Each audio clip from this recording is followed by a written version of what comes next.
Hello, কি অবস্থা সবার? কেমন আছেন সবাই? আমার হাতে এটা কি দেখেই তো বোঝা যাচ্ছে, তাই না? কিন্তু আমরা এগুলা সচরাচর এখানে পাই না। বহুদিন পরে আরশির পাপা ওই দিনকে বাজারে যেয়ে কল করেছে যে কাঁচা কুমড়া পাওয়া যাচ্ছে, আনবে কিনা। আমি বললাম এটা তো আর মিস করা যায় না, কারণ এরকম ফ্রেশটা না, এরকম কাঁচাটা পাওয়া যায় না। পাকাটা সারা বছরই পাওয়া যায়। দেশের যেটা ওইটা, তারপরে হচ্ছে আমেরিকানরাও এই মিষ্টি কুমড়া কিন্তু খায়, কিন্তু ওদের আবার বিভিন্ন ধরনের, আমাদের দেশেরটার মতো না। এটা একদমই আমাদের দেশীয় মিষ্টি কুমড়া। আর সেই পাপা নিয়ে আসছে, আর ও বলতেছিল যে কি দিয়ে খাবো এটা। আমি প্রথমে বলছিলাম যে কই মাছ দিয়ে খাবো। আমাদের বাড়িতে কাঁচা কুমড়া দিয়ে কই মাছ রান্না করতো মা, যেটা খুবই ভালো লাগতো আমার। আরশির পাপা এখানে বলতেছে যে এইখানের কি বলে, কই মাছগুলা তো ফ্রোজেন, আর মাঝে মাঝে আছে কই মাছগুলা ভালোও হয় না, টেস্ট থাকে না। তাই সে বলতেছে ইলিশ মাছ দিয়ে খেলে বেটার হবে। তাই চিন্তা করেছি আজকে কাঁচা কুমড়া দিয়ে ইলিশ মাছ রান্না করব। আমার তো এটা দেখতেই ভালো লাগতেছে, মনে হচ্ছে যে এটা না কাটি ধরে বসে থাকি। এতটুক সাইজ আসলেই বহুদিন পরে আমরা পেয়েছি, এই জন্য কাটতে মন চাচ্ছে না।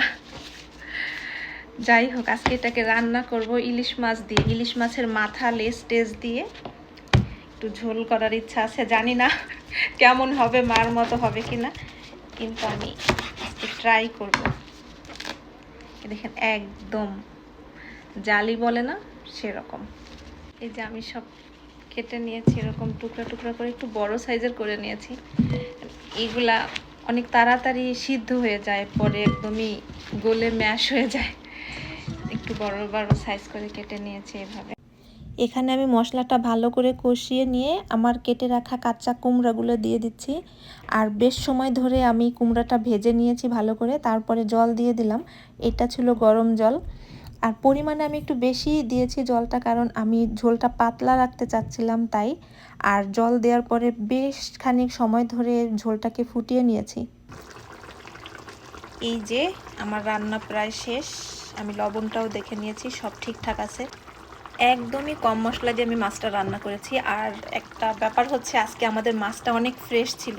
ইলিশ মাছটা আমি আগেও বলেছি যে এইখানে ইলিশ মাছ খুব একটা ভালো হয় না, খুবই রেয়ার যে ইলিশ মাছের স্মেলটা ঠিক আছে বা টেস্টটা ঠিক আছে।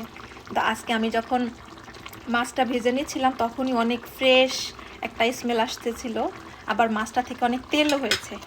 সব মিলে অল্প মশলা হলেও আমি টেস্ট করে দেখেছি, ঝোলটার টেস্ট একদম ঠিক আছে। ইলিশ মাছ যদি ফ্রেশ থাকে আর ইলিশ মাছের যে অরিজিনাল যে স্মেলটা ওইটা যদি থাকে, তাহলে তরকারিতে কোনো মশলা না দিলেও হয়, এমনিতেই টেস্ট চলে আসে, এটা সবাই আমরা জানি।